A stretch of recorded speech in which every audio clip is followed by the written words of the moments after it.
July 24th, 2008. Here's the gas I drained out of my Honda Odyssey tank. Amazing. We actually started it and it ran on this. Scary thought.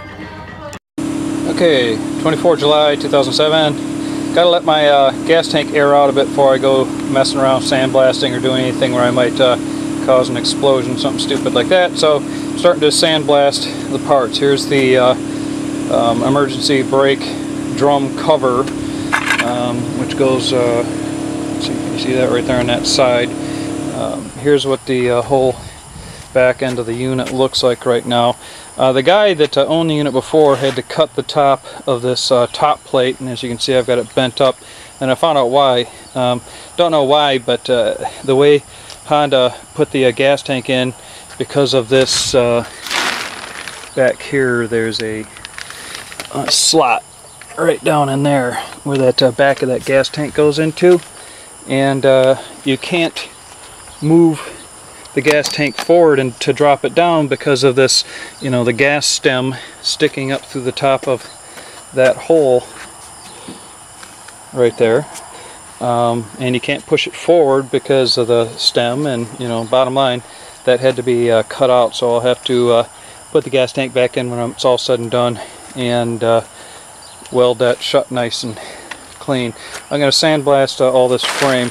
Also, if you notice, the bottom pan is completely rotted out. I'm going to have to fab that up. Might have already said that. This backing of the seat seems to be clean. I'll pull that off and sandblast and prime and paint that too. So that's what I've got going. On my lathe here, same day, 24 July, is the sandblasted emergency brake drum. And I know everybody keeps telling me don't screw with the emergency brake because they don't hardly work or stay working, but I'm going to fiddle with it anyway. I sandblasted it. Now I need to turn it a bit because it's got a little bit of pitting inside of there. Yeah, I know my lathe's dirty. I use it a lot. Bye. Okay, so 24 July 2007, 4:30 p.m. Just finished sandblasting the outside and the inside of my gas tank. I had to take the original short end, that right there was actually here, and went out and bought a 10-inch 3/8 pipe with a 45 and a pipe nipple there, and that got me to be able to get all the way around on the inside of the tank. Actually, I took that 45 off and just blasted straight down to get the bottom done. Alright, here's the sandblasted bottom plate. It's kind of pitted and everything, but it'll be fine. There's the emergency brake. That's been sandblasted, cleaned up real nice. There's my exhaust pipe. I've got some 1500 degree flat black paint that I'm going to paint that with, because the guy that did it originally did it with a glossy paint that wasn't high temp. There's the two drums for the emergency brake. You'll notice that this has got some of that ex-rusto stuff, it's called, because it had some pitting in there. You'll notice that there's actually a pocket there that I had to blast out and clean out and then hammer a bit, but it'll be just fine. Here's the frame mounts, sandblasted those. Still got a lot to go on this whole back frame, but it's coming along nice. I'm a lot happier. Got my tires over here in the garage. They just came in. They're kind of flattened out like that. They came in 2 boxes, kind of nice. Here's JB Weld. This is where that brake pin goes through. I looked all over about white metal, and everybody that does it says that JB Weld will work just fine. So figured, what the hell, I'll give it a try. So there's my axles all mounted and put together, and that's all ready to go. There's that high temp paint, 1500 degrees. That's where I am. Alright, 24 July, 10 minutes after 6. There's my exhaust pipe. It's been sandblasted, and then I painted it with that 1500 degree flat black. Here's the hub rings, I think they call them, on the front inside tire, or front tires.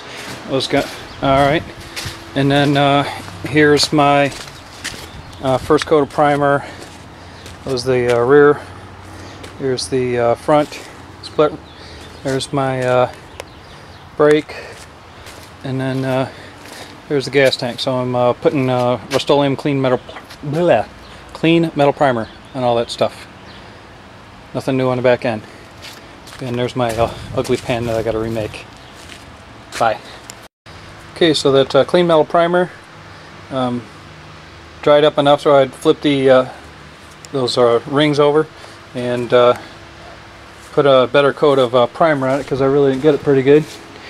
Very good. And then now it's 10 minutes after 7. Same thing here. These are coated inside and out now. It dried up enough to where I could handle it on the inside edge of that rings. Just stuck my glove down in there and primed them a lot better. So things are coming along. I gotta let this stuff dry for 24 hours now before I put a coat of any paint on it. I'm gonna do, I'm thinking these hubs, maybe I'll just make them a gloss white, and then parts like this I've got a nice Rust-Oleum silver, and then that tank I've got a nice Rust-Oleum satin black. You can tell I'm a Rust-Oleum guy. Anyway, there we go. That was my ad hoc paint booth. I don't need everything to be perfect because I'm gonna go beat the hell out of this thing in the woods. Here's my spray gun. I like to have everything kind of outside, especially if I've got any type of solvent, so that I don't start any fires in the garage. Bye.